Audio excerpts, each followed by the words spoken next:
नमस्कार, news student network के इस खास कार्यक्रम उत्तराखंड समाचार में आपका स्वागत है। आप देख रहे हैं उत्तराखंड की मुख्य खबरें। चलिए शुरुआत करते हैं हेडलाइन से। उत्तराखंड में टिहरी, श्रीनगर और गोचर के लिए शुरू हुई हेली सेवा। देखिए किस किस दिन भरेगी उड़ान। उत्तराखंड के बोर्ड रिजल्ट में 12वीं में जसपुर की ब्यूटी वत्स, 10वीं में टिहरी के गौरव बने टॉपर। जानिए भविष्य में क्या करना चाहते हैं। उत्तराखंड की कैबिनेट बैठक हुई संपन्न। देखिए क्या लिए महत्वपूर्ण निर्णय। देश को आत्मनिर्भर बनाने के लिए ओपन यूनिवर्सिटी में हुआ वेबिनार। शिक्षाविदों ने बताया कैसे बढ़ेगा पूरा देश। उत्तराखंड में शनिवार और रविवार को लॉकडाउन में मिल सकती है छूट। मिठाई और डेली नीड्स दुकानदारों को मिल सकता है फायदा। उत्तराखंड में कोरोना से 72 की मौत। काठगोदाम में आरपीएफ के 15 जवान और दरोगा हुए क्वारंटीन। देखिए किसके संपर्क में आए थे। अयोध्या में भगवान राम की मूर्ति निर्माण में लगेंगे 3 साल। जानिए कौन बनाएगा विश्व की सबसे ऊंची मूर्ति। अब खबरें विस्तार से। उत्तराखंड में लगातार हेली सेवाओं को व्यवस्थित किया जा रहा है। केंद्रीय नागरिक उड्डयन मंत्री हरदीप सिंह पुरी और मुख्यमंत्री त्रिवेंद्र सिंह रावत ने आरसीएस उड़ान योजना के अंतर्गत देहरादून, नई टिहरी, श्रीनगर, गौचर हेली सेवा की शुरुआत की है। ये सेवा पवन हंस लिमिटेड द्वारा दी जाएगी। मुख्यमंत्री ने कहा कि उड़ान योजना के अंतर्गत हेली सेवाएं लगातार बढ़ाई जा रही हैं, जिसको स्थानीय लोगों के द्वारा काफ़ी पसंद किया जा रहा है। ये सेवा प्रति सप्ताह में 3 दिन सोमवार, बुधवार और शुक्रवार को चालू रहेगी। मुख्यमंत्री ने कहा कि उड़ान योजना से देहरादून देश के दर्जनों शहरों से एयर कनेक्टिविटी से जुड़ जाएगा। हिंडन गाजियाबाद से पिथौरागढ़ के लिए सीधी हवाई सेवा शुरू की गई है। प्रदेश में 27 हेलीपोर्ट विकसित किए गए हैं। क्षेत्रीय संपर्क योजना में देहरादून को पंतनगर, पिथौरागढ़, चिन्यालीसौड़ और गौचर से जोड़ा गया है। इसके अलावा हल्द्वानी, अल्मोड़ा, धारचूला हेतु मंगलवार, गुरुवार और शनिवार को सेवा प्रारंभ की जानी है। चारधाम यात्रा के दृष्टिगत गुप्तकाशी और बड़कोट में भी हेली सेवा प्रारंभ किए जाने की आवश्यकता है। ये कहना है केंद्रीय नागरिक उड्डयन मंत्री हरदीप सिंह पुरी का। खबर उत्तराखंड बोर्ड के रिजल्ट की। उत्तराखंड के शिक्षा मंत्री अरविंद पांडे ने उत्तराखंड बोर्ड का रिजल्ट घोषित कर दिया है। इंटरमीडिएट में जसपुर की ब्यूटी बस ने उत्तराखंड टॉप किया है। वहीं दूसरे स्थान पर नैनीताल के युगल जोशी रहे हैं। मेरिट लिस्ट में तीसरे स्थान पर ऋषिकेश के राहुल यादव हैं। हाई स्कूल में टिहरी के गौरव सकलानी ने उत्तराखंड टॉप किया है। हाई स्कूल में दूसरे स्थान पर काशीपुर की जिज्ञासा हैं। तीसरे स्थान पर पौड़ी गढ़वाल की शिवानी रावत हैं। इस मौके पर 10वीं टॉपर गौरव के स्कूल में खुशियों जैसा माहौल है। गौरव के स्कूल में मिठाइयाँ बांटी गईं। हाई स्कूल में 10वीं के टॉपर गौरव सकलानी ने बताया कि उनके गुरुजनों के आशीर्वाद और परिवार के सहयोग के कारण उन्होंने काफ़ी मेहनत की, जिस कारण उन्होंने टॉप किया है। वे इंजीनियरिंग करके देश की सेवा करना चाहते हैं। हमारे विद्यालय में सिखाया जाता है कि राष्ट्र सेवा और देश सेवा सबसे पहले सिखाई जाती है।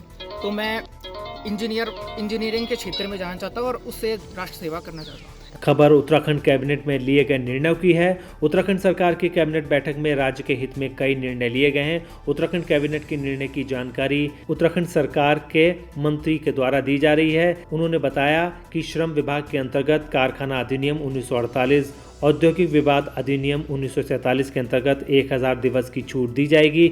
मुख्यमंत्री उत्तराखंड युवा पेशेवर संशोधित नीति लाई जाएगी। पदोन्नति के बाद दुर्गम स्थानों में जाने से बचने को हतोत्साहित करने के लिए पदोन्नति परित्याग नियमावली लाई जाएगी। रेरा का वार्षिक प्रतिवेदन दिया जाएगा, जो कि विधानसभा पटल पर रखा जाएगा। AICTE ट्रेनिंग और लर्निंग एकेडमी के लिए 2 एकड़ की भूमि 1 करोड़ 29 लाख रुपए देने का फैसला किया गया है। राज्य में मंदरा बिक्री पर आयात से संबंधित संशोधन किया गया है।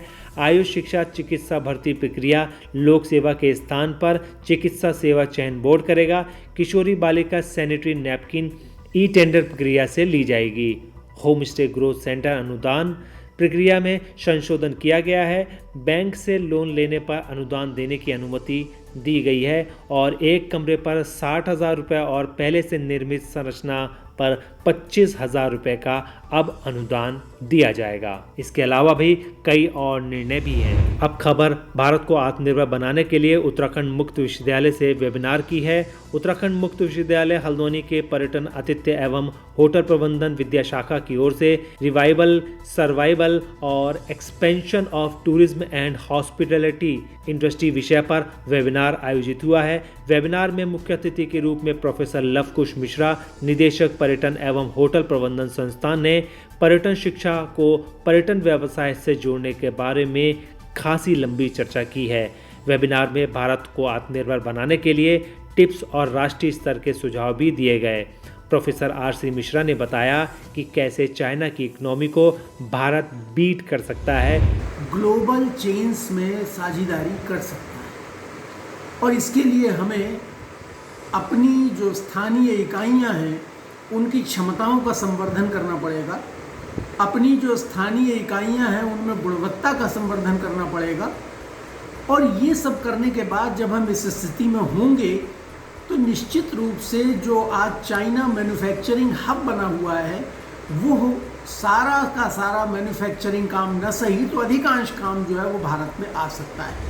दोस्तों, न्यूज़ स्टूडेंट नेटवर्क आपको हमेशा अपडेट करता रहता है, इसीलिए आप वीडियो को देखने के साथ एक लाइक ज़रूर कर दें, जिससे हम आपको आपकी तरक्की से जुड़ी हर एक जानकारी आप तक पहुंचाते रहें। अगली महत्वपूर्ण खबर लॉकडाउन में राहत भरी खबर से है। उत्तराखंड में आगामी शनिवार और रविवार को लॉकडाउन नहीं रहेगा।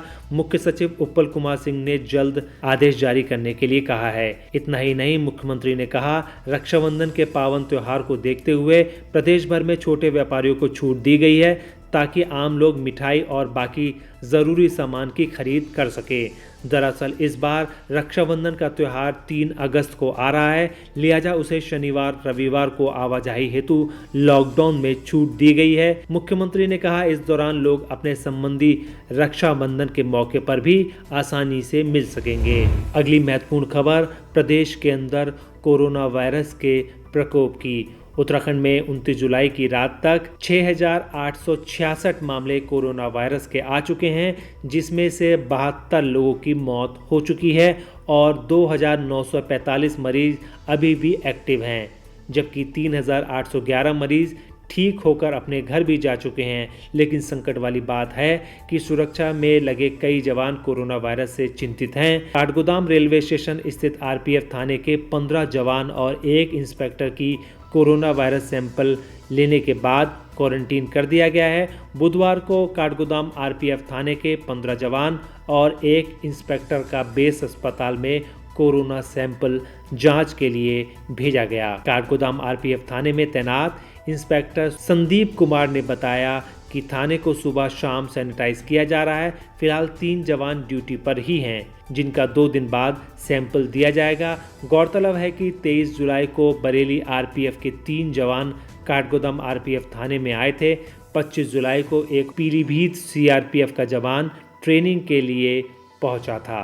पीलीभीत से आए जवान की रिपोर्ट कोरोना पॉजिटिव आने के बाद थाना स्टेशन पर लोग अब सख्ते में आ गए, जिसके बाद पूरी जांच की गई है। खबर राम जन्मभूमि की। राम जन्मभूमि में भगवान राम की मूर्ति विश्व रिकॉर्ड बनाएगी। ये मूर्ति अभी तक दुनिया की सबसे ऊंची मूर्ति होगी और इससे भी खास बात यह है कि मूर्ति पूरी तरह से स्वदेशी होगी। इसका कोई भी अंश विदेश में नहीं बनेगा और ना ही विदेश में इसके किसी हिस्से को तैयार किया जाएगा। भगवान राम की इस मूर्ति का निर्माण पद्म भूषण से सम्मानित मूर्तिकार राम सुतार और उनके बेटे अनिल सुतार करेंगे। मूर्तिकार ने बताया कि भगवान राम की मूर्ति का डिजाइन पास होने के बाद मुख्यमंत्री यूपी योगी से उनकी वार्ता हो चुकी है। मूर्ति निर्माण में करीब 3.5 साल का समय लगेगा। उम्मीद है कि अयोध्या में राम मंदिर निर्माण के भूमि पूजन के बाद ही मूर्ति निर्माण का काम भी जल्द शुरू कर दिया जाएगा। दोस्तों, हमारा यह वीडियो आपको कैसा लगा आप हमें कमेंट बॉक्स में ज़रूर बताइएगा। अगर आप इसको YouTube पर देख रहे हैं तो हमारे चैनल को सब्सक्राइब करिए। अगर आप Facebook पर देख रहे हैं तो हमारे चैनल को लाइक करिए और हमारे पेज को फॉलो करें। नमस्कार।